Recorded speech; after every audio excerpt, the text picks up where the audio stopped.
सिंध हुकूमत वफाकी हुकूमत के दिए गए प्रोजेक्ट से गैर मुतमईन। वज़ीर आला सिंध की पोस्ट बजट प्रेस कॉन्फ्रेंस। कहा चाहते थे सिंध को दीगर सूबों जितने फंड्स दिए जाएं।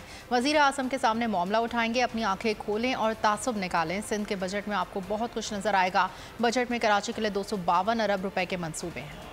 इस अगले साल के बजट में फाइनेंस स्कीम्स हैं वो तकरीबन 81 प्लस 182 अरब रुपए की स्कीम्स बजट में है। 182 अरब। जो ऑगमेंटेशन है वो अभी फेडरल गवर्नमेंट में PC1 फंसा हुआ है। मैंने अभी भी प्राइम मिनिस्टर से कहा था मेहरबानी करके वो जल्दी अप्रूव करें ताकि हम अपनी 52 अरब रुपए की स्कीम है जो ऑगमेंटेशन की K4 के अपनी आंखें खोलें, तासुब निकालें तो आपको बहुत कुछ नजर आएगा इन बजट की किताबों में। बहुत ही माजरत के साथ किताब खोल के आप भी देख लें तो आपको भी नजर आ जाएगी। 252 अरब रुपए के PPP के प्रोजेक्ट्स कराची में 182 अरब रुपए की स्कीम्स बजट में। PSDP उसके बारे में सिर्फ इतना बोलूंगा, हम खुश नहीं है। सिंध बहुत ज्यादा डिजर्व करता है इससे। हम ये चाह रहे थे कि हमें आप बाकी सूबों के बराबर करें। ऐसे जाहिर करते हैं कि पता नहीं हम कराची को जो है कुछ नहीं देते।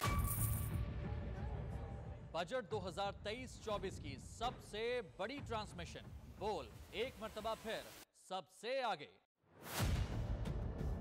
वजीर खजाना की बजट तकरीर की सबसे बड़ी कवरेज। 62% अवाम ने देखा बोल की स्क्रीन पर। Welcome back to the budget transmission.